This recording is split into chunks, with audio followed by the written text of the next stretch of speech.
nós vamos iniciando o nosso estudo, o livro Os Mensageiros de André Luiz, psicografia do Chico. Nós vamos estudar hoje os capítulos 22, Os que Dormem, capítulo 23, Pesadelos, e 24, a prece de Ismália. Então esse vai ser o nosso tema de hoje. Só um instantinho, pessoal, por favor. Então nós vamos para fazer esses 3 capítulos, né? O que nós estudamos na semana passada no nosso último encontro, foram os capítulos 19, o sopro, André Luiz aqui recebendo explicações sobre a aplicação desse passe também no plano espiritual, né? E aqui, no caso, explicando, né, sobre a forma como esse tipo de passe ele atua sobre o paciente, né? Trazendo aqui essas explicações. Então, os técnicos do sopro, que eram aqueles que aplicavam esses passes lá mesmo no plano espiritual. Depois nós fomos para o capítulo número 20, Defesas contra o Mal, falando, né, sobre as estruturas e recursos utilizados pelos espíritos na proteção desse posto de socorro, falando sobre aquelas cargas magnéticas, né, para afastarem aqueles espíritos que tentavam, né, ou tentariam provocar algum tipo de perturbação dentro do posto de saúde, do posto de socorro, falando também sobre as muralhas, fortificações, torres, enfim, porque nesse posto esse posto tinha uma estrutura semelhante a um castelo, né? Então ele tinha essa mesma aparência. E depois aqui no final, o último que nós estudamos, os espíritos dementados, né, que foi aqui uma parte interessante, onde André Luiz começou então a tomar conhecimento sobre as condições mentais, psíquicas dos desencarnados, né, muitos deles sendo atendidos nesse posto de socorro, ainda trazendo uma grande impressão daquilo que viveram no mundo físico, né, entre eles um fazendeiro que era senhor de escravos, né, uma senhora que tinha ali a sua família e ainda carregava, né, uma grande impressão daquilo que ela vivia. Então, dentre outros casos que nós vimos aqui. E o que nós vamos estudar hoje, então, capítulo 22, Os que Dormem. Então já pegamos nessa primeira categoria de espíritos aqueles, então, que estavam desorientados com relação a essa realidade. Na verdade, eles sabiam que estavam desencarnados, só que alguns gostariam de voltar para o mundo físico, outros lamentam a perda daquilo que viveram, mas continuam ainda sob a forte impressão. Então, estão ali despertos, mas ainda em adaptação no plano espiritual. Bom dia, Fatival. E aqui então, nesse capítulo 22, Os que Dormem, vamos aqui então a mais uma outra condição de espíritos desencarnados. Seguimos através de longas filas de arvoredo acolhedor, rumo às vastas edificações que obedeciam a linhas arquitetônicas singulares. Sem que eu pudesse explicar o fenômeno, as luzes diminuíam progressivamente. Que teria acontecido? Vicente e eu nos entreolhamos assustados. Alfredo, Aniceto e os demais, todavia, caminhavam sem surpresa. A serenidade dele tranquilizava-me no íntimo, embora o espanto insofreável.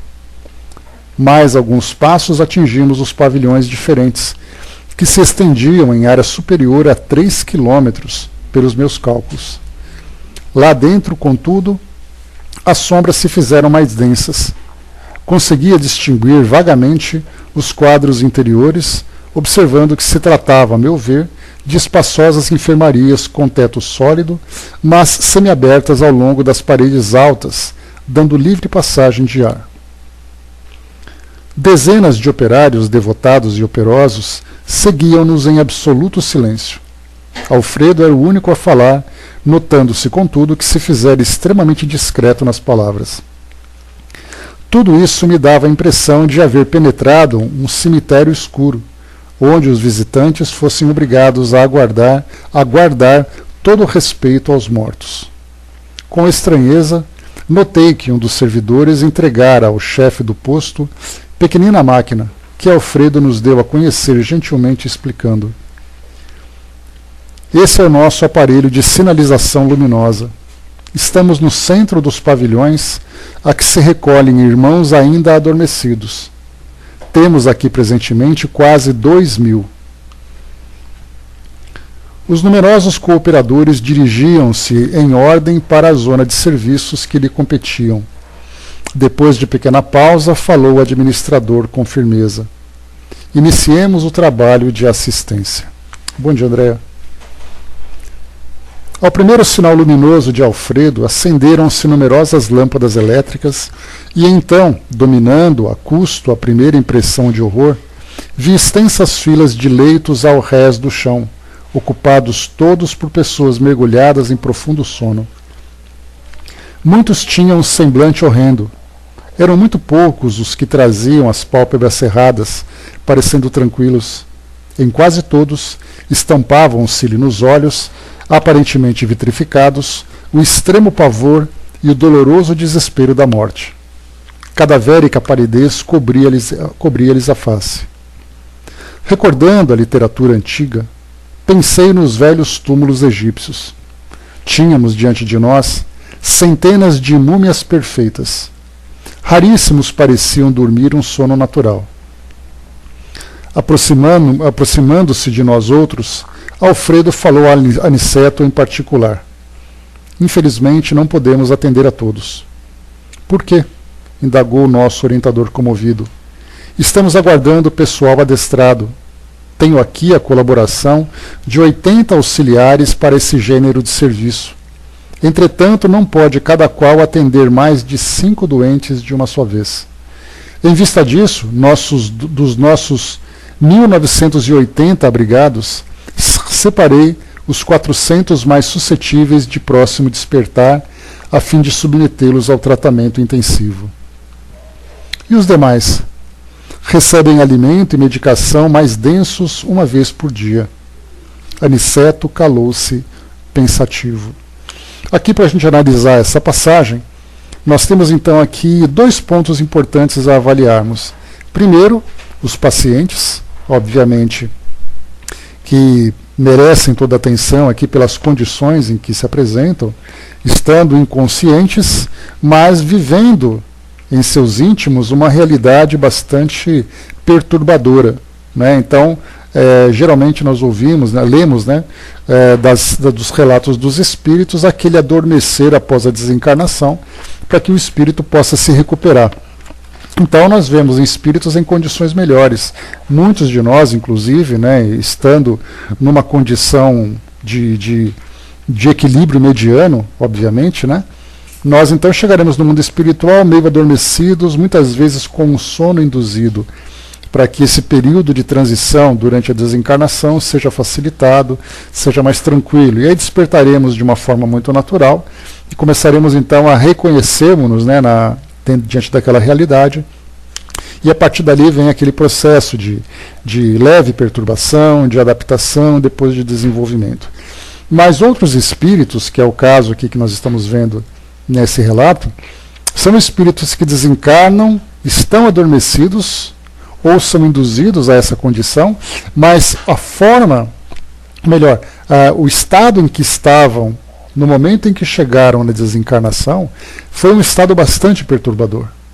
Daí então que, embora estejam desencarnados, estão vivendo intimamente aquele pesadelo, revivendo situações, muitas vezes até de uma forma repetitiva, incluindo aí nesses casos nós temos aqueles que desencarnam de uma forma violenta, aqueles que são assassinados, aqueles que sofrem, que cometem suicídio, aqueles até que desencarnam de uma forma natural, mas que tiveram uma vida bastante problemática dentro do campo moral. Então, vemos aí então esses quase 2.000 pacientes nesse posto. Nós vimos aqui pavilhões com quase 3 quilômetros de extensão. É algo que para nós, assim, nas dimensões aqui do nosso mundo material, é algo que nós não conseguimos ainda captar. Imaginamos, por exemplo, um campo de futebol tem 150 metros de comprimento. Imaginarmos uma estrutura com 3 quilômetros é muita coisa. mas ali estavam trabalhando. E o outro detalhe que nós temos também, falando sobre a quantidade de trabalhadores nesse ambiente. Bom dia, Brás. E aí, então, assim como nós vimos lá nas câmaras de retificação, em que André Luiz trabalhou, e trabalha ainda, né, porque ele é colaborador daquele grupo, mas a forma como o que ele trazia para nós de conhecimento, não apenas dos pacientes, mas também dos trabalhadores. Porque nós focamos nos pacientes, nesses quase 2.000 adormecidos, né, nesses pavilhões, e quase 80, né, ali aproximadamente 80 trabalhadores. Mas qual é a história de cada trabalhador? Assim como nas câmaras de retificação, nós tivemos Tobias, tivemos ali me fugiu o nome dela agora. A colaboradora que estava com o André Luiz, né? Então, trazia também o nome dela, era me esqueci o nome dela. Da outra vez estava tão fácil de lembrar. Então, mas Narcisa, lembrei agora. Então, Narcisa e Tobias, que eram dois colaboradores, obrigado, Brás, que eram dois colaboradores que trabalhavam com o André Luiz, assim como também aqueles colaboradores que estavam lá, aquele grupo de samaritanos, trazendo aquele grupo de pacientes lá das regiões umbralinas, cada um tem a sua própria história. Então, quando nós falamos em 80 trabalhadores, nós temos ali não apenas indivíduos que não têm história, porque é essa a impressão que nós temos. Então, na verdade, nós temos ali 80 espíritos que estão passando por esse processo de desenvolvimento no plano espiritual, trabalhando-se intimamente a partir daquilo que eles viveram nas suas últimas encarnações, planejando uma nova encarnação. Assim como Narcisa dizia que teria que reencarnar em breve, Tobias também falando sobre o seu futuro, Dona Laura, que nós conhecemos, Lísias, cada um deles então tem sua própria história. Então nós, ao desencarnarmos e estando em condições de prestar essas assistências, né, no plano espiritual, nós também seremos vistos junto com aquela massa de colaboradores, mas cada um de nós tendo a própria história. Então, cada pessoa que vai falando, né, então André Luiz caminhava ali nas alamedas de nosso lar e via pessoas indo e vindo, cada uma delas tem sua própria história, cada uma delas é um espírito desencarnado que procura se reequilibrar perante as leis divinas. Então, lembremos sempre, cada citação, mesmo que nós não saibamos a história, mesmo que nós não tenhamos nome, citado ali apenas por um número, lembremos que cada indivíduo que compõe esse número tem a sua própria história. É um espírito em processo de crescimento. Continuando então aqui, vamos lá.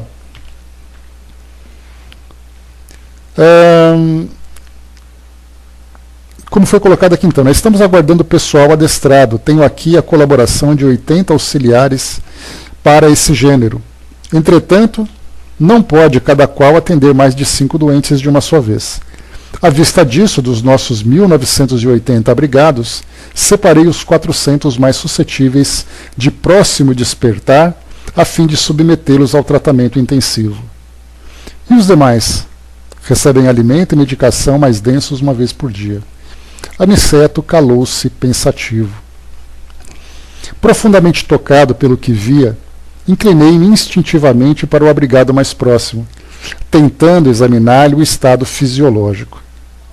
Identifiquei o calor orgânico, a pulsação regular e os movimentos respiratórios, embora verificasse a extrema rigidez dos membros, como que mergulhados em imobilidade cataléptica.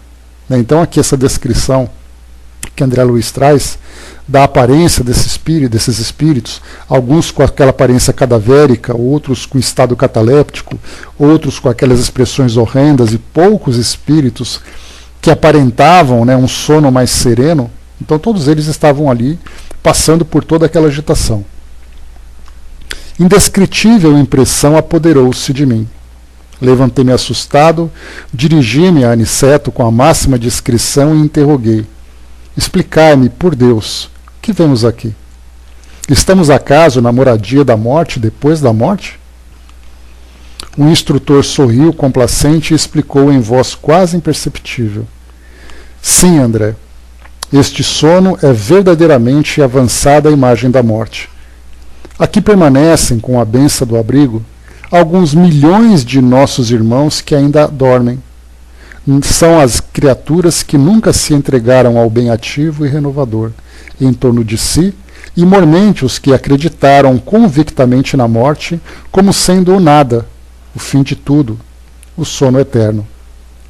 A crença na vida superior é a atividade incessante da alma. A ferrugem ataca a enxada ociosa. O entorpecimento invade o espírito vazio de ideal criador. Os que nos círculos carnais, homens e mulheres, creem na vida eterna, ainda que não sejam fundamentalmente cristãos, estão desenvolvendo faculdades de movimentação espiritual e podem penetrar as esferas extraterrestres em estado animador, extraterrenas em estado animador, pelo menos quanto à locomoção e juízo mais ou menos exato. No entanto, as criaturas que perseveram em negação deliberada e absoluta, não obstante por vezes filiadas a cultos externos de atividade religiosa, que nada veem além da carne e nem desejam qualquer conhecimento espiritual, são verdadeiramente infelizes. Muitos penetram nossas regiões de serviço como embriões de vida, na câmara da natureza sempre divina. Um amigo nosso costuma designá-los por fetos da espiritualidade. Entretanto, a meu ver, seriam felizes se estivessem nessa condição inicial. Temos a certeza, porém, de que muitos se negaram ao contato da fé absolutamente por indiferença criminosa aos desígnios do Eterno Pai. Dormem porque estão magnetizados pelas próprias concepções negativistas. Permanecem paralíticos porque preferiram a rigidez ao entendimento. Mas dia virá em que deverão levantar-se e pagar os débitos contraídos. Eis porque os considero sofredores. Primeiramente demoram no sono em que acreditaram, mais tarde acordam. Porém, a maioria não pode fugir à enfermidade e à perturbação, como acontece aos irmãos dementados que vimos ainda há pouco. Grande o meu assombro. Como Vicente se aproximasse, também para ouvi-lo, falou Aniceto, esclarecendo a nós ambos. A fé sincera é ginástica do espírito. Quem não a exercitar de algum modo na terra, preferindo deliberadamente a negação injustificável, encontrar-se-á mais tarde sem movimento.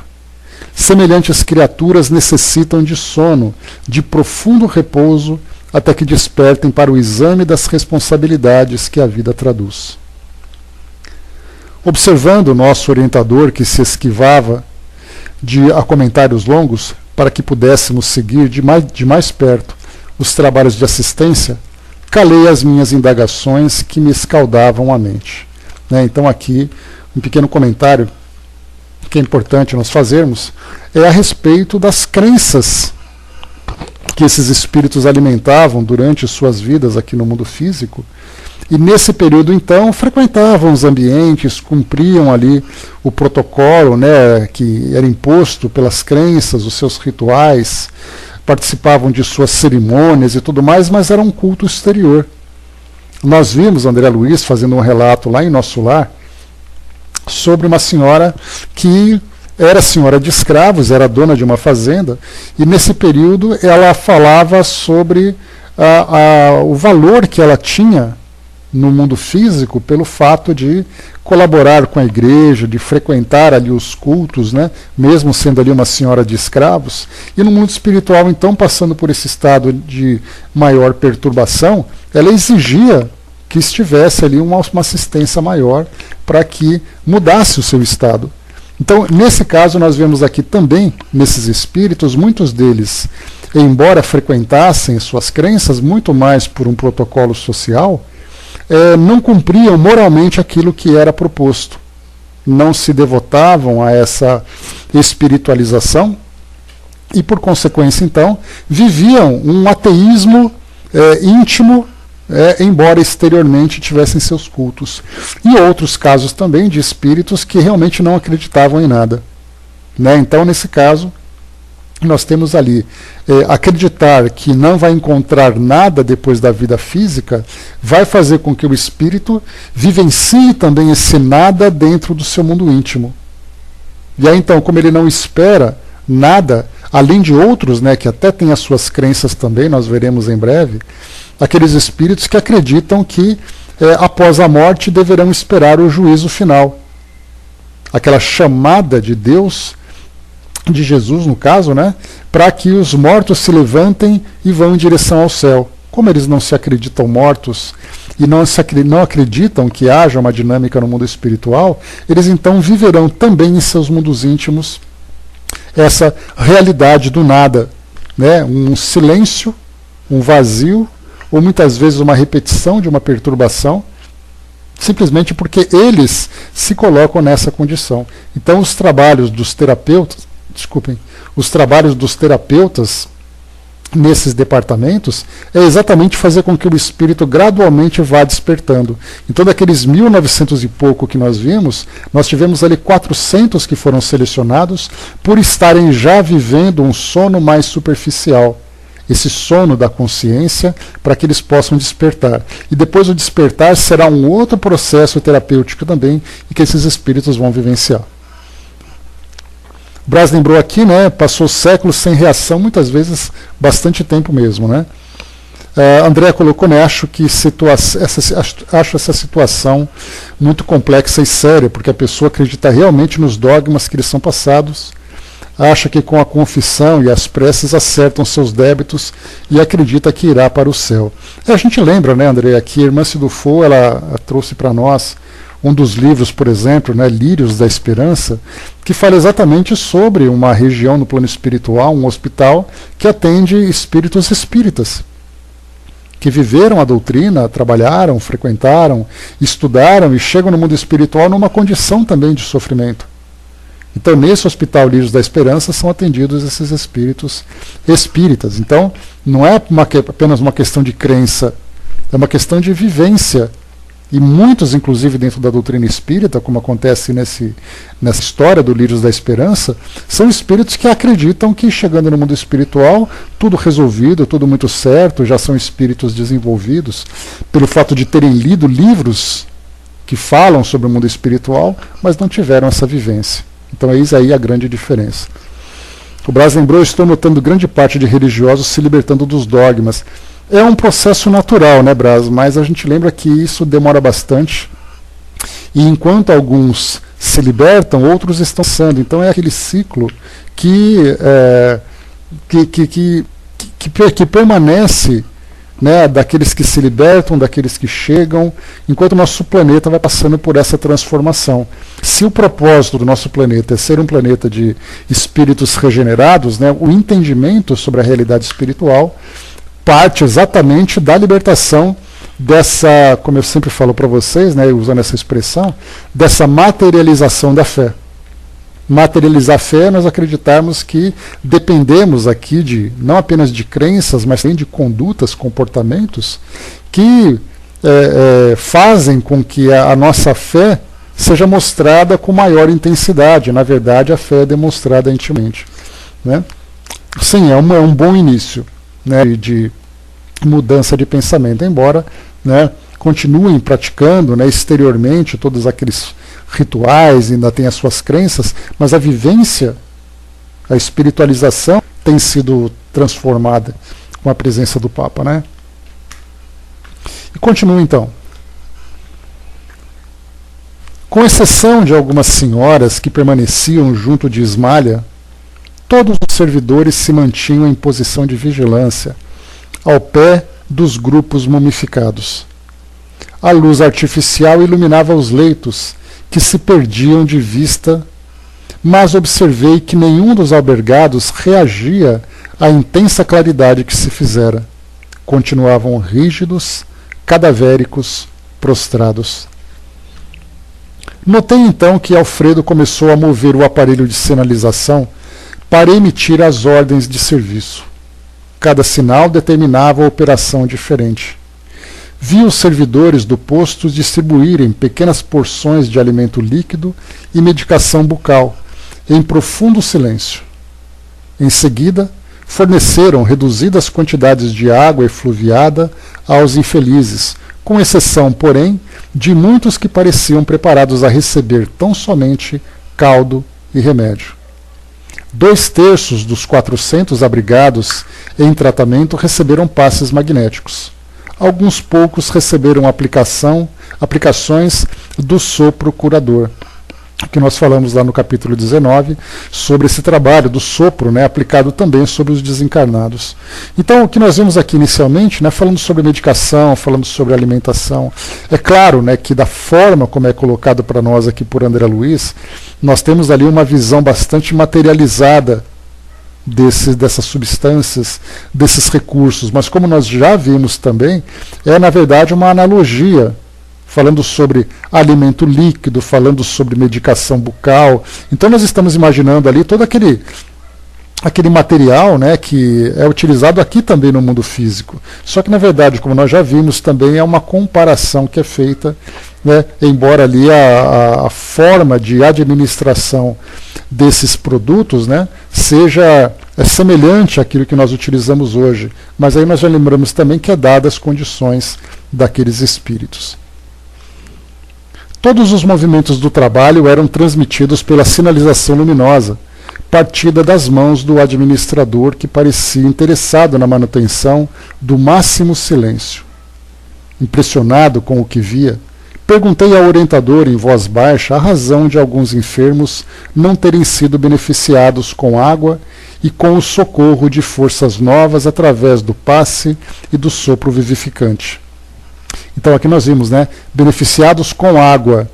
A ideia que nós temos é o H2O, a substância líquida que nós utilizamos aqui no mundo físico. E lá no mundo espiritual é, na verdade, uma substância fluídica que tem essa semelhança, né? Então, fiquemos bem atentos a esses relatos, né? Bom dia, Miriam.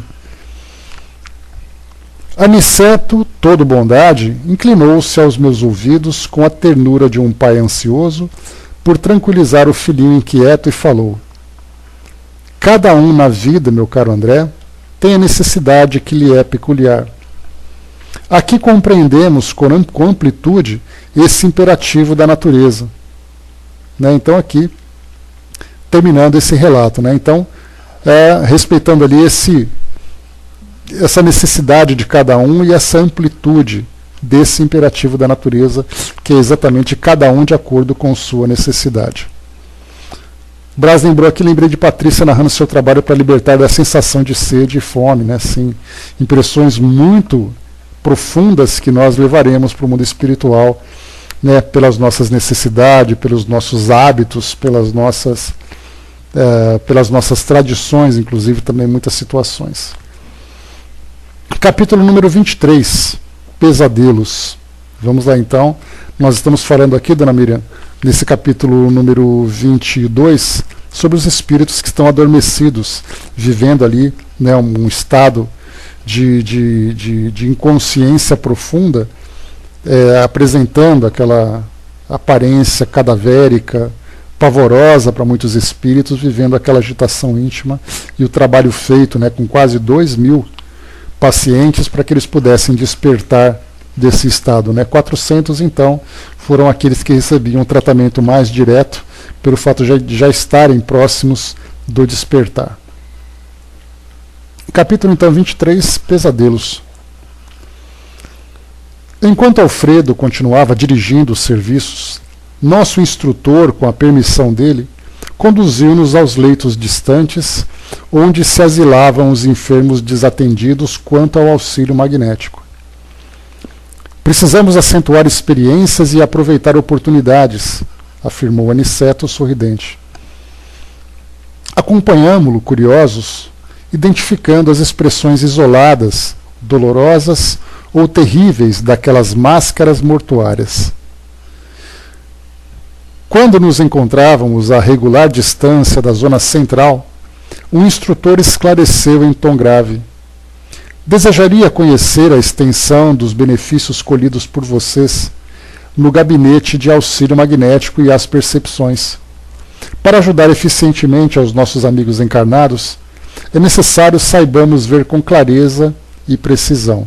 Né? Aqui, claro, lembrando sempre que Aniceto, André Luiz e Vicente estavam passando aquele período, vamos dizer assim, noturno, né, para que o nosso planeta, no seu tempo, para que pudessem, no dia seguinte, pela manhã, seguir em direção aqui ao mundo físico para fazer aquele trabalho de assistência. Então, enquanto eles aguardavam esse período noturno, fazendo ali aquele pernoite, eles não estavam ali dormindo, eles estavam, na verdade, atentos às atividades que eram realizadas nesse posto e colhendo ali os seus aprendizados, né? Por isso, então, o Aniceto, né, orientou-os então a aprender um pouco mais sobre esse trabalho. E sem dúvida nenhuma foi um trabalho, foi um intensivo, né, de aprendizado sobre esse tipo de atividade. Identificando os doentes imóveis, acrescentou: todos os que dormem nesses pavilhões permanecem dentro do mau sono. Mas teremos porventura nas zonas espirituais os que estejam em bom sono? Interrogou Vicente de modo brusco. Sem dúvida, respondeu Aniceto solícito.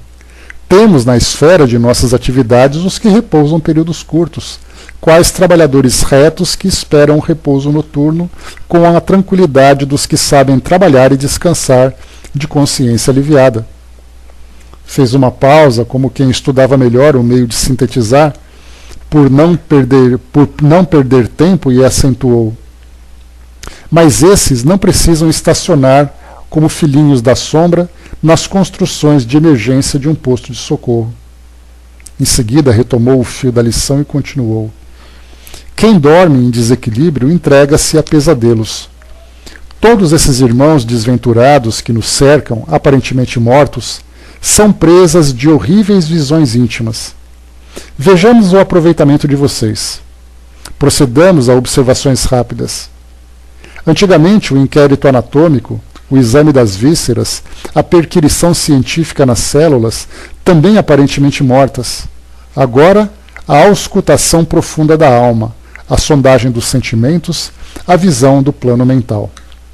Então, o que Aniceto passa para André Luiz e Vicente, que haviam sido médicos, né, na encarnação, na última encarnação, faziam observações clínicas dos pacientes, observando o estado físico, o estado geral. Agora, né, então, como ele colocou para nós aqui, o inquérito anatômico, o exame de vísceras, perquisição científica das células, então olhavam prontuários, viam resultados de exames, faziam então aqueles exames clínicos básicos, né, que qualquer médico hoje faz, mas agora no plano espiritual a observação era muito mais profunda. Auscultavam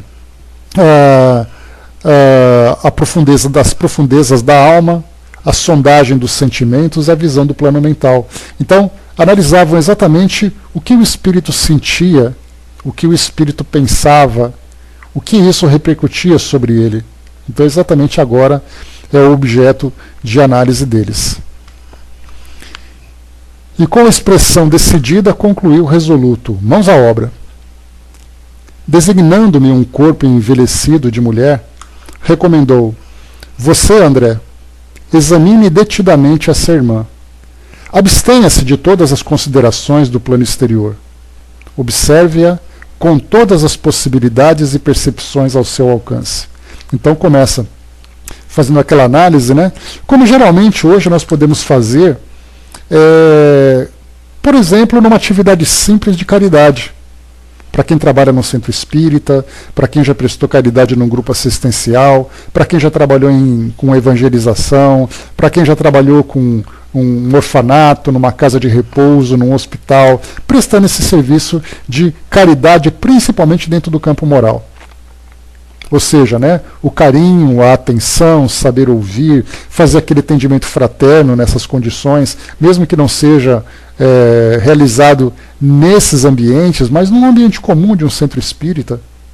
Então, não ver a aparência das pessoas. Não ver se ela é bonita, se ela é feia, se ela está bem vestida ou mal vestida, se ela tomou banho, se não tomou banho. Mas conversar com a pessoa analisando, olhando nos olhos, ouvindo suas palavras, percebendo seus sentimentos. Então, esse é um tipo de exercício que nós podemos fazer facilmente por aqui, vendo o ser humano, ver o espírito dentro daquele corpo, que aliás é o que a doutrina espírita procura nos esclarecer, porque nós vemos sempre, né? Temos sempre essa ideia, pela educação que nós recebemos na nossa sociedade, fazer essa diferenciação. Quem é negro, quem é homossexual, quem é rico, quem é pobre, quem é inteligente, quem demonstra ali ainda limitações no campo da ignorância, quem é desse país, quem é daquele outro, quem fala de um jeito, quem fala do outro. Nós ainda nos deixamos levar muito por essas impressões externas. Mas quando nós começamos a estudar exatamente o que a doutrina espírita nos propõe, a natureza espiritual, nós analisamos a nossa própria natureza, e isso faz com que nós nos transformemos, eliminando, por exemplo, o egoísmo, eliminando o orgulho, porque são essas impressões que nós temos hoje que nos posiciona de alguma forma aqui no mundo físico, do ter em vez do ser. Nós também aprendemos, através dessa nossa própria análise, aprendemos também a analisar o próximo, mas uma análise de uma forma positiva. Vemos aqueles que seguem suas religiões, vemos aqueles que exercem determinadas profissões, aqueles que têm determinado tipo, determinado modo de pensar. Então eles são assim, na verdade, porque estão vivendo ali os seus momentos, de acordo com suas culturas, de acordo com o que aprenderam, as influências que sofreram. Então nós analisamos os seres, não a aparência que ele tem. Então, por mais que o indivíduo ostente uma determinada posição de poder, de riqueza, de beleza, de influência, de riqueza, né? Então, mesmo que ele demonstre isso exteriormente, nós analisamos o espírito. Aí nós temos até aquela expressão, né? Pobre menina rica, ou pobre homem rico. Exatamente porque nós vemos o sofrimento do espírito, apesar dessa situação exterior que ele está vivendo, que é temporária, porque isso só existe enquanto ele se encontra aqui no mundo físico. Então, nesse caso, o que André Luiz está fazendo agora é exatamente sondar a intimidade daquela paciente. Não se deixar levar pelas impressões exteriores, né? Então, mais uma vez, como é colocado, né? Examine detidamente essa irmã. Abstenha-se de todas as considerações do plano exterior. Observe-a com todas as possibilidades de percepções ao seu alcance. Lembrando que André Luiz e Vicente, antes de iniciarem essa jornada de trabalho que eles estão realizando, eles tiveram então aquela oportunidade de se submeterem naquele tratamento magnético, exatamente para aguçar essas percepções. Porque é necessário ter uma visão muito mais profunda, não apenas pelo interesse, mas pelas próprias condições. Porque muitas vezes nós queremos alguma coisa, mas não podemos fazer. Eu gostaria, por exemplo, de ter uma sensibilidade maior para apreciar as artes. Gostaria, tudo bem, mas eu tenho essa sensibilidade? Ou ela vai se desenvolvendo com o tempo, ou então, no caso dessas percepções de André Luiz, eles são auxiliados, através dos recursos magnéticos, a ampliar essa visão, né, em suas mentes. Então, vamos ver como é que André Luiz observa essa paciente. Sinceramente interessado em aprender, não reparei nas ordens que o nosso instrutor transmitia a Vicente. Procurei esquecer os quadros externos, focalizando aquela máscara feminina com todos os meus recursos mentais. À medida que me despreocupava dos interesses diferentes, observava a sombra cinzento escura que se lhe ia densando em torno da fronte. A visão parecia auxiliar-me o poder de concentração. Reconhecendo que o fenômeno se acentuava, não mais lembrei qualquer objeto ou situação exterior. Estupefato, comecei a divisar formas movimentadas no âmbito da pequena tela sombria. Surgiu uma casa modesta, de cidade humilde.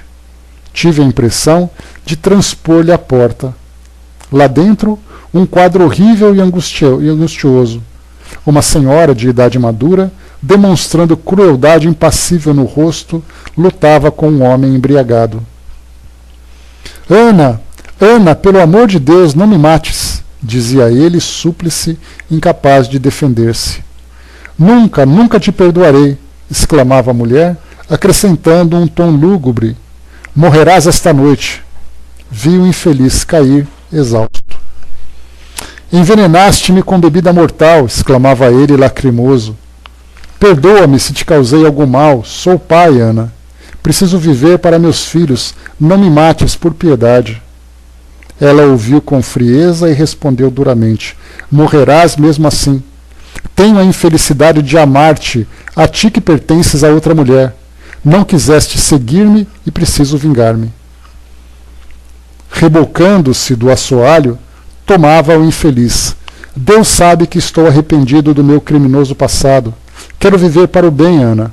Perdoa-me por amor do eterno Pai. Quem sabe poderei auxiliar-te como irmão. Ajuda-me para que te possa ajudar. Não me mates, não me mates. A mulher, porém, como se tivesse a maldade agravada, ao ouvir a expressão da virtude, tomou de um pesado martelo e exclamou: Deus não existe, Deus não existe. Morrerás, infame. E de súbito crivou-lhe o crânio de marteladas surdas.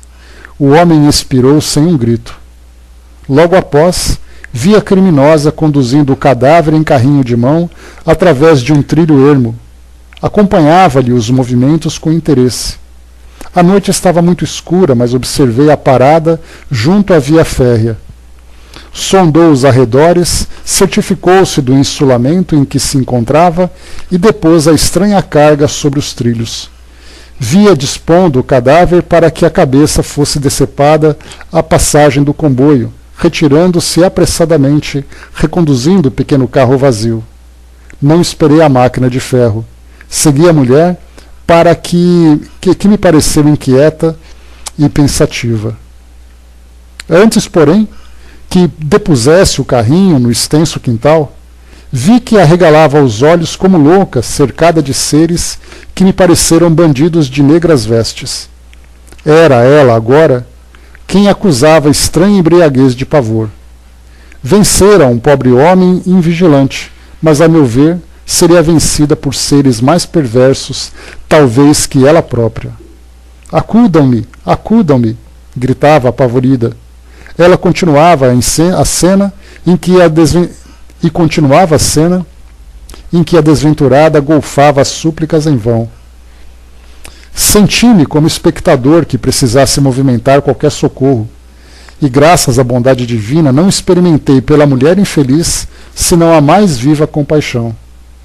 Ao primeiro impulso de revolta pelo crime consumado, recordei as lições já recebidas em nosso lar e pensei na possibilidade de ser a criminosa alguma pessoa querida a meu coração. Se Ana estivesse no mundo ao meu lado, na família do sangue, não desejaria auxiliá-la? Por que haveria de acusá-la se não lhe conhecia o passado total? Ter-lhe-iam dado a educação na infância, a bênção do lar, a segurança de um afeto sem manchas? Quem sabe viera de longe como pedra incompreendida, rolando nos abismos do sofrimento? Que laços a uniriam à vítima igualmente digna de piedade fraternal? Como teria começado o drama doloroso? Não sabia. Enxergava somente a pobre mulher rodeada de sombras agressivas, implorando socorro.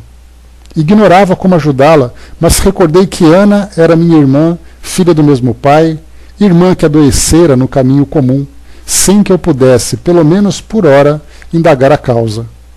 Procurava comigo mesmo algum meio de auxiliá-la quando alguém me chamou de súbito. Antes da gente continuar, bom dia, Francis. Antes da gente continuar, nós vimos aqui então essa situação, né, que André Luiz então sondando a mente dela, e nós teremos também um relato muito parecido vindo de Manuel Filomeno de Miranda. Não me lembro exatamente se foi Loucura e Obsessão, ou Loucura e Obsessão não, Bastidores da Loucura, alguns dos livros de Manuel Filomeno de Miranda, quando ele então visitava um hospital no plano espiritual, e ele chegou exatamente vendo espíritos nessa mesma condição, como se estivessem ali presos em casulos, e aí então a orientação que ele recebeu do médico, né, que fazia ali as honras, né, da visita, de acompanhá-lo, falava exatamente isso, né, se aproxime dele e sonda-lhe os pensamentos. E aí então Manuel Filomeno de Miranda se aproximou daquele paciente, né, ele já mais experiente que André Luiz, né, um médico já que tinha profundo conhecimento sobre as obsessões e tudo mais, e aí então se aproximou e teve a oportunidade de sondar aquele espírito. Então ele se encontrava feito um embrião, quase ali naquela condição de ovoide, bastante deformado já. E aí então, se aproximando e sondando o pensamento, ele viu relatos muito parecidos, de perseguição, de ódio, de vingança, de desequilíbrio. Então nesse caso ali ele estava vivendo a sua realidade dentro da sua consciência. E tamanha era a intensidade dessas lembranças, dessas ideias que ele revivia, vivia e revivia, né? Então ele ficava ali cada vez mais absorvido por aquilo. Então ele ia se fechando, até chegar numa condição em que ele se tornava praticamente um ovo, um embrião. Tamanha a intensidade dessa introspecção em que ele se deixava envolver, ou que ele se envolvia.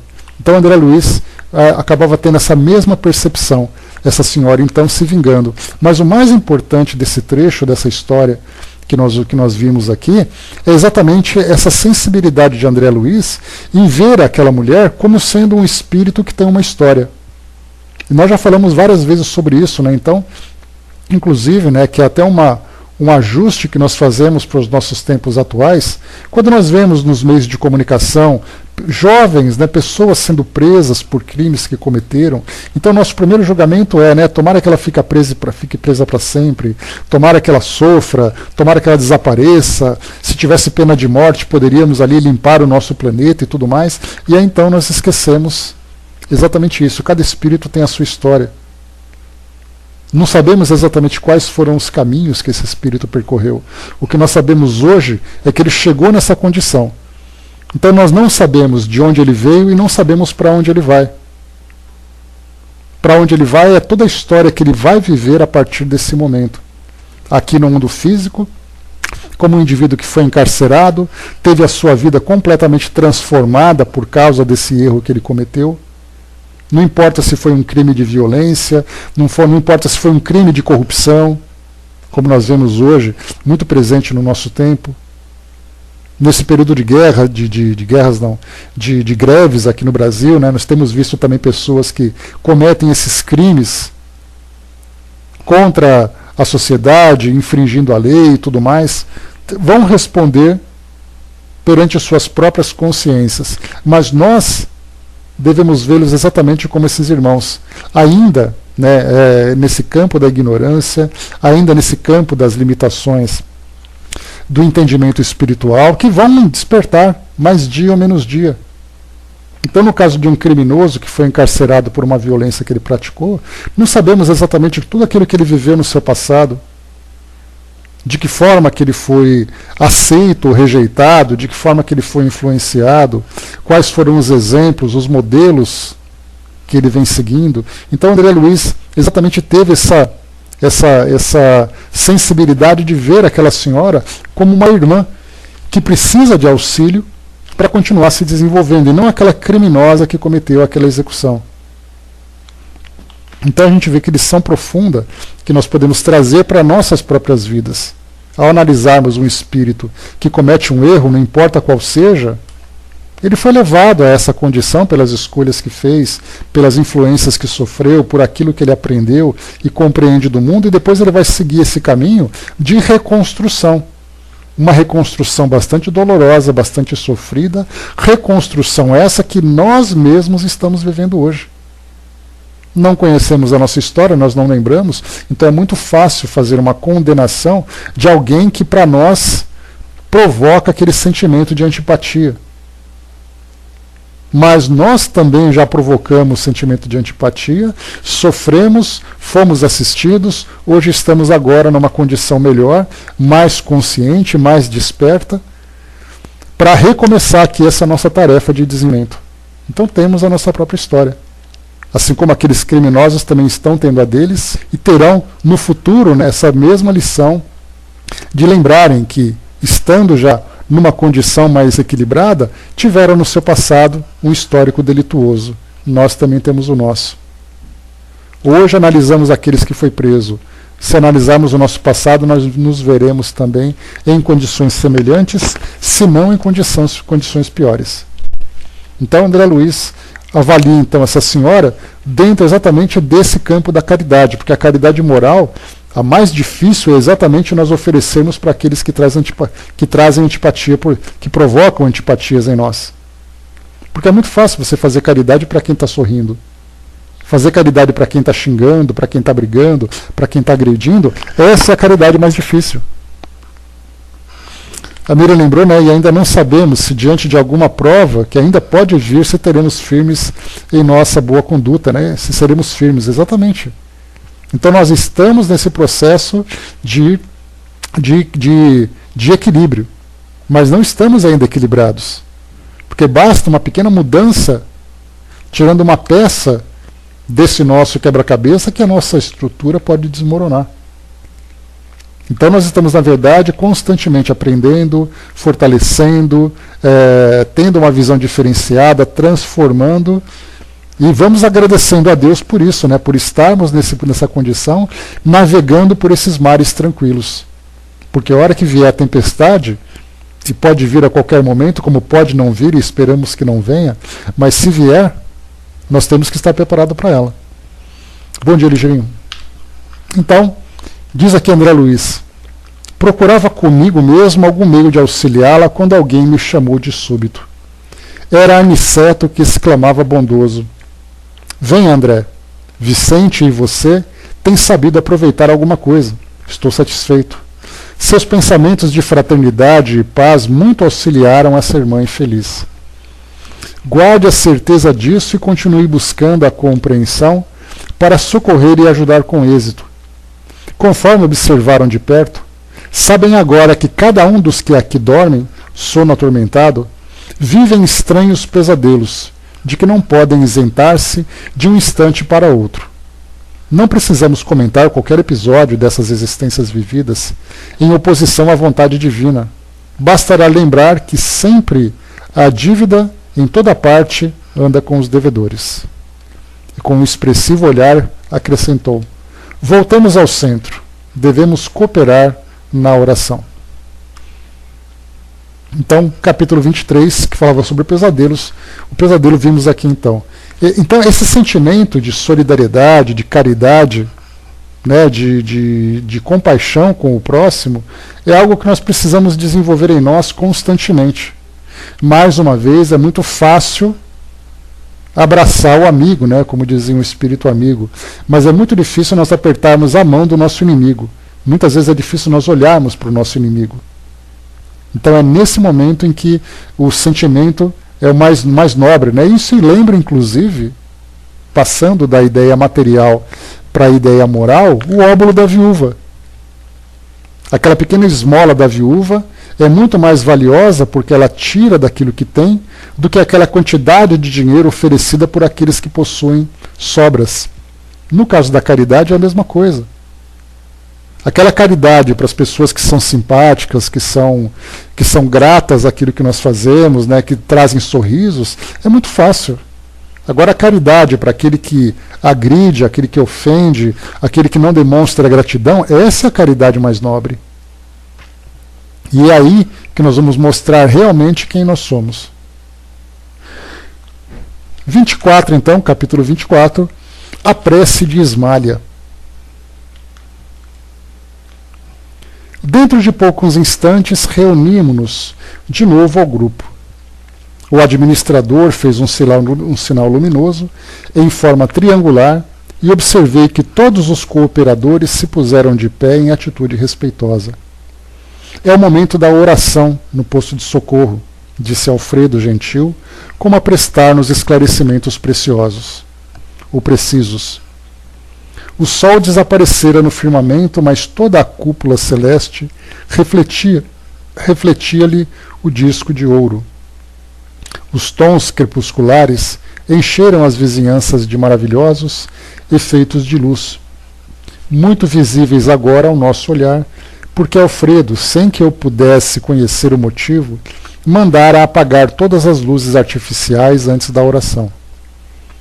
No centro dos pavilhões, a sombra se fizera, desse modo, muito intensa, mas o novo aspecto do firmamento banhado em tonalidades sublimes, dava-nos a impressão da permanência em prodigioso palácio, em virtude do imenso teto azul iluminado à distância. Profundamente impressionado, procurei convizinhar-me mais do pequeno grupo de companheiros. Do quadro de colaboradores do castelo, apenas algumas senhoras permaneciam junto de nós, como se estivessem fazendo honrosa companhia à nobre Ismália. Os demais, homens e mulheres, mantinham-se nos lugares de serviço que lhe competiam, não longe das criaturas mumificadas. Notei que, embora em estado, Aniceto esquivou-se à chefia espiritual da oração, alegando que, por direito, essa posição cabia à devotada esposa de Alfredo.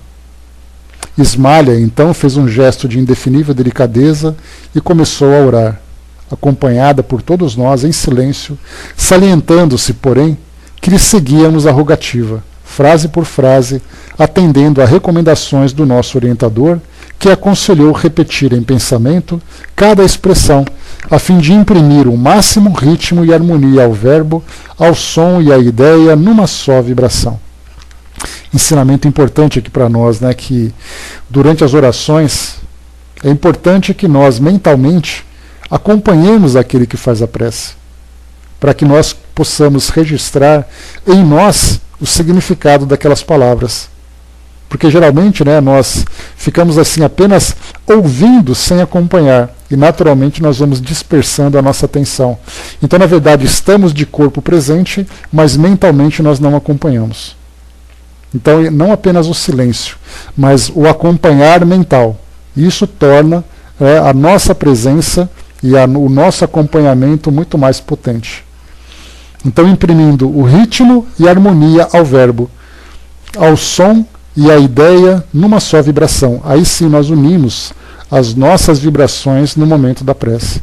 Isso é um trabalho difícil, né? Principalmente quando nós fazemos aqui no meio virtual, né? Que se nós estamos num centro espírita, nós estamos ali vendo as pessoas em silêncio, concentradas, nós também estamos ali envolvidos por esse mesmo ambiente, por esse mesmo clima, e aí então fica muito mais fácil de nós acompanharmos. Mas a distância é muito difícil. Na verdade, já é difícil para nós, eu me pego muitas vezes, me flagro, né, nessa dificuldade de fazer a prece e me distrair durante a minha própria prece. Não tem aquela história, né, de muitas vezes a gente faz a prece à noite e de repente dorme no meio da prece? Eu me recordo até de uma passagem de uma senhora que chegou para o Divaldo, né, numa palestra, e perguntou assim: Divaldo, eu não sei porquê, mas toda vez que eu vou fazer a prece antes de dormir, eu durmo no meio. O que eu posso fazer para melhorar? O Divaldo simplesmente disse: fica em pé e faz a prece, que aí a senhora não dorme. Então, na verdade, nós mesmos nos distraímos com as nossas próprias preces. Imagina com as preces feitas pelos outros, muito mais ainda feita no ambiente virtual. Então, temos que lembrar não apenas a importância da prece, mas como orar e como participar de uma oração. Tudo isso tem um grande valor para todos nós. Então, disse aqui: Senhor, começou Ismália comovidamente, dignei-vos assistir os nossos humildes tutelados, enviando-nos a luz de vossas bênçãos santificantes. Aqui estamos, prontos para executar vossa vontade, sinceramente dispostos a secundar vossos altos desígnios. Conosco, Pai, reúnem-se os irmãos que ainda dormem, anestesiados pela negação espiritual a que se entregaram no mundo. Despertai, Senhor, se é de vossos desígnios sábios e misericordiosos, despertai-os do sono doloroso e infeliz. Acordai-os para a responsabilidade, para a noção dos deveres justos. Magnânimo Rei, apiedei-vos de nossos súditos sofredores. Criador compassivo, levantai as vossas criaturas caídas. Pai justo, desculpai vossos filhos desventurados. Permiti caia o orvalho do vosso amor infinito sobre o nosso modesto posto de socorro. Seja feita a vossa vontade acima da nossa, mas se é possível, Senhor, deixai que os nossos doentes recebam um raio vivificante do sol da vossa vontade. A voz de Ismália Só um instantinho. A voz de Ismalha penetrava-me o recesso do coração. Observando-a por um momento, reparei que a esposa de Alfredo se transfigurara. Luzes diamantinas irradiavam de todo o seu corpo, em particular do tórax, cujo âmago parecia conter misteriosa lâmpada acesa. Em vista da ligeira pausa que imprimira a oração, observei a nós outros, verificando que o mesmo fenômeno se dava conosco, embora menos intensamente. Cada qual parecia, ali, apresentar uma expressão luminosa gradativa. As senhoras que acompanhavam Ismalha estavam quase semelhantes a ela, como se trajassem soberbos costumes radiosos em que predominava a cor azul. Depois delas, em brilho, vinha a luz de Aniceto, de um lilás surpreendente. Em seguida tínhamos Alfredo, cuja luz era de um verde suave e sugestivo, sem grande esplendor. Depois dele, vinham alguns servidores ostentando na fronte claridades sublimes, expressas em variadas cores, e logo após Vicente e eu mostrávamos fraca luminosidade, a qual, porém, nos enchia de júbilo intenso, considerando que a maioria dos cooperadores em serviço apresentava o corpo obscuro, como acontece na esfera carnal. A voz pausada e comovedora,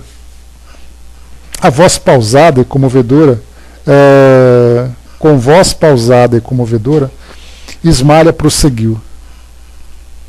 Temos ao nosso lado, Senhor, infortunadas mães que não souberam descobrir o sentido sublime da fé, resvalando imprudentemente nos despenhadeiros da indiferença criminosa. Pais que não conseguiram ultrapassar a materialidade no curso da existência humana, incapazes de ver a formosa missão que lhes confiastes. Cônjuges desventurados pela incompreensão de vossas leis augustas e generosas, jovens que se entregaram de corpo e alma aos alvitres da ilusão. Muitos deles atolaram-se no pantanal do crime, agravando débitos dolorosos. Agora dormem, Pai, à espera de vossos desígnios santos. Sabemos, contudo, Senhor, que esse sono não traduz repouso do pensamento. Quase todos os nossos asilados são vítimas de terríveis pesadelos por terem olvidado, no mundo material, os vossos mandamentos de amor e sabedoria. Sob a imobilidade aparente, movimenta-se-lhe o espírito, entre aflições angustiosas que, por vezes, não podemos sondar. São eles, Pai, vossos filhos transviados e nossos companheiros de luta, necessitados de vossa mão paternal para o caminho.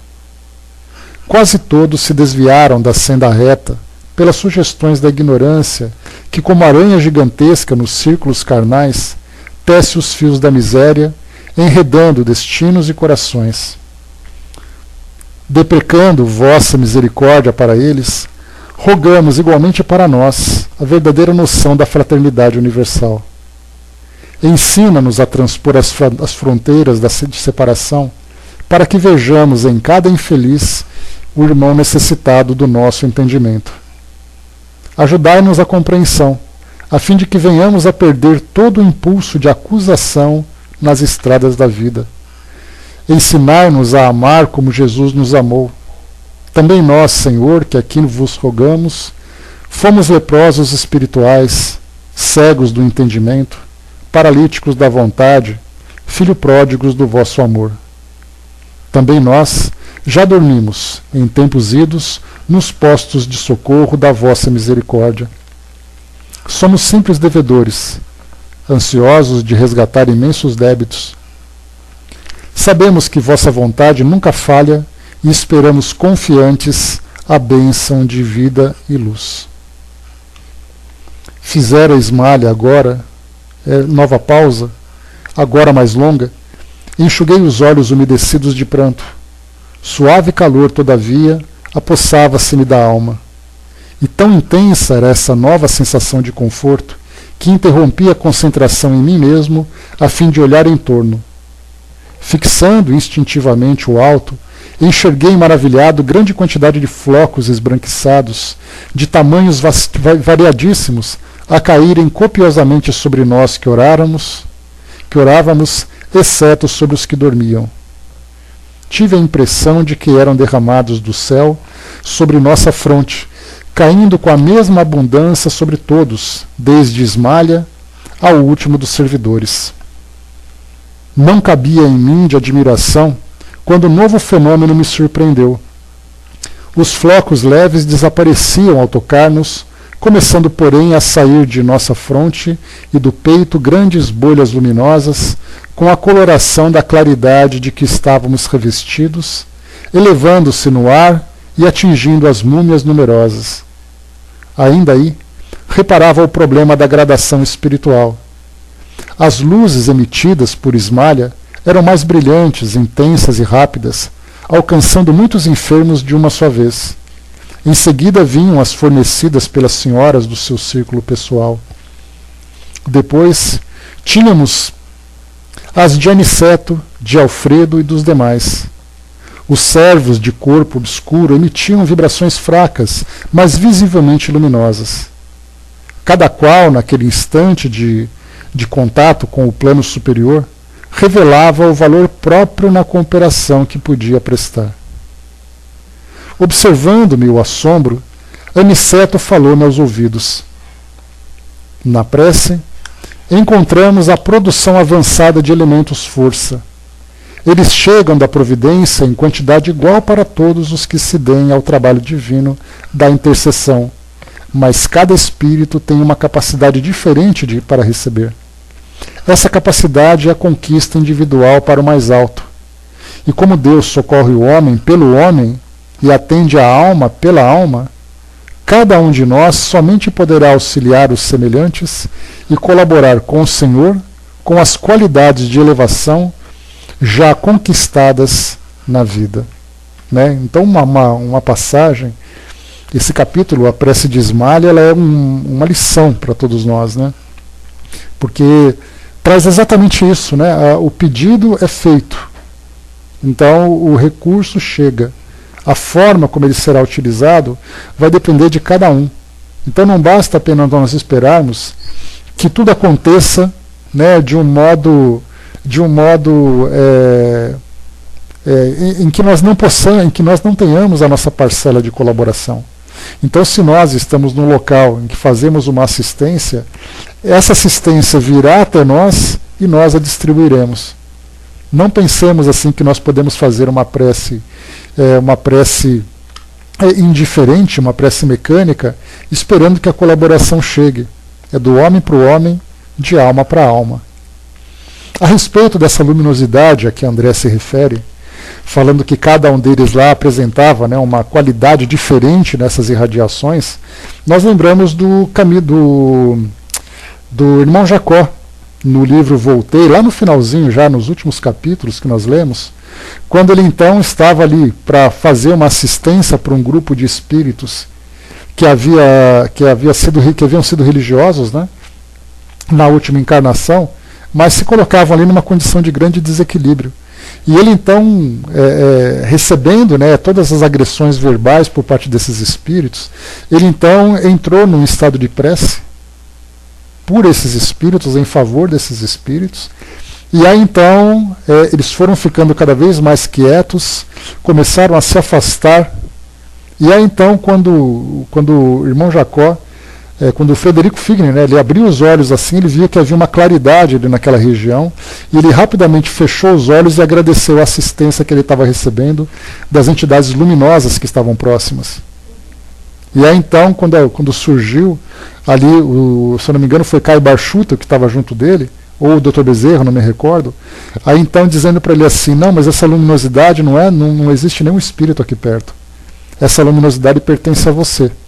Foi aí então que ele começou a se ver como um espírito que apresentava suas próprias conquistas. Porque ele tinha, né, desde o início, aquela pequena inveja dos espíritos amigos que ele encontrava, que estavam numa condição melhor. E ele então não tinha luminosidade nenhuma, era aquele espírito pálido, aquele espírito que apresentava uma opacidade, né, no seu corpo perispiritual, e ele então não se conformava com isso. E somente no final, quando ele realmente mostrou essa sinceridade, né, e essa profundidade da sua fé, foi quando ele então teve a sua própria conquista. Aqui então André Luiz mostra cada espírito apresentando ali as suas condições. E como eu comentei com vocês, daqueles 80 colaboradores, né, que Alfredo mencionou, que participavam desse trabalho, que cada espírito tinha a sua própria história, cada espírito passava por um processo de desenvolvimento, de crescimento, nessas irradiações nós vimos exatamente isso. Que eles tinham ali aquela pequena luminosidade muito fraca, mas espíritos ainda que apresentavam aquela opacidade, né, nada de radiante como os demais espíritos, exatamente por isso, porque não eram trabalhadores mecânicos. Né? Até me vem assim uma imagem, para quem se lembra da fantástica Fábrica de Chocolate, desse filme, né, antigo, né, que teve a sua versão mais atual, que tinha ali os lupa-lupa, né, que eram aqueles trabalhadores da fábrica que simplesmente seguiam mecanicamente ordens para realizar ali as tarefas naquela grande fábrica. Vocês devem se lembrar. Né? Então a gente imagina assim, que esses colaboradores, quando eles são mencionados nessas passagens dos livros, nós imaginamos que são espíritos mecânicos que estão ali prestando o trabalho. Mas na verdade são espíritos que chegaram do mundo espiritual, que foram então auxiliados para se restabelecerem da desencarnação, depois foram convidados para prestar algum tipo de tarefa, foram a contragosto ou foram com vontade, mas nem tanto com tanta convicção, e depois se tornaram colaboradores. Então, embora façam parte de uma massa, eles são individualidades, assim como também nós somos. O Brás lembrando, os caravaneiros costumam pegar pessoas com determinada condição de amor durante o seu sono. Emissão não sei de que depende, né, da nossa bioenergia para tal. Nesse caso, né, Brás, ali os espíritos então, para os desencarnados, né, nós somos então convidados, conduzidos para esse tipo de assistência durante esse desdobramento e até mesmo, né, durante a nossa vigília. Porque quantas vezes nós somos conduzidos para determinados lugares e chegamos lá com uma oportunidade de serviço que nós realizamos e nós pensamos assim, nossa, que sorte que nós tivemos, que sorte que eu tive de chegar aqui e conseguir fazer alguma coisa, e mal nós percebemos que nós somos conduzidos para aquele local exatamente porque os espíritos precisavam de uma assistência assal, uma assistência mais direta.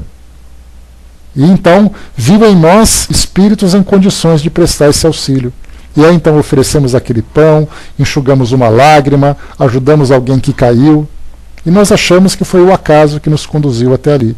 Então, tanto em vigília como em desdobramento, nós somos constantemente acompanhados por esses espíritos e depende também da nossa própria vontade. Alguns espíritos são aproveitados pela oportunidade, não tem coisa melhor, então vão eles mesmos. E aí procuram então convencê-los. Mas quando nós já mostramos essa predisposição, basta simplesmente a oportunidade. Pode ser, né, essa densidade perispiritual, os próprios valores, a vontade que o espírito tem, enfim. Temos ali recursos diversos, né? Veremos aqui nas obras de André Luiz e outras obras em relatos, né, de espíritos que precisavam de uma assistência de encarnados, e os encarnados, né, apresentavam uma grande resistência. Porque eu não quero, porque eu não tenho vontade, porque eu não gosto, e eles procuram tentar nos convencer de prestar aquela ajuda, né? Enquanto que outros já fazem isso com mais boa vontade. Quantas vezes tem de usar até ferramenta imperfeita? Sim, e na verdade, né, no nosso mundo hoje, o que mais tem são ferramentas imperfeitas, né? Então, quer dizer, você precisa usar a enxada para fazer determinada capinagem. Mesmo uma enxada cega e enferrujada, ela serve, quando você não tem outra melhor. Mas a tendência é, quanto mais nós nos aperfeiçoamos, melhor o serviço sai. Né? Então, essa é a lição que nós tiramos desse capítulo. Né? Então, vimos aqui, no capítulo 24, a prece de Ismalha, e no capítulo 25, que é o próximo que nós vamos estudar, efeitos da oração. Né? Um belíssimo estudo que nós vimos aqui hoje, né, desses temas, os que dormem depois pesadelos e a prece de esmalha. Vimos ali, vislumbramos no mundo espiritual a condição muito sofrida desses espíritos que desencarnam, né, com essa fé ainda tão diminuta, essa fé tão frágil e muitas vezes até a ausência da fé. O Brás lembrou, né, aquela velha frase, né, ninguém é tão pobre que não possa doar nada. Sem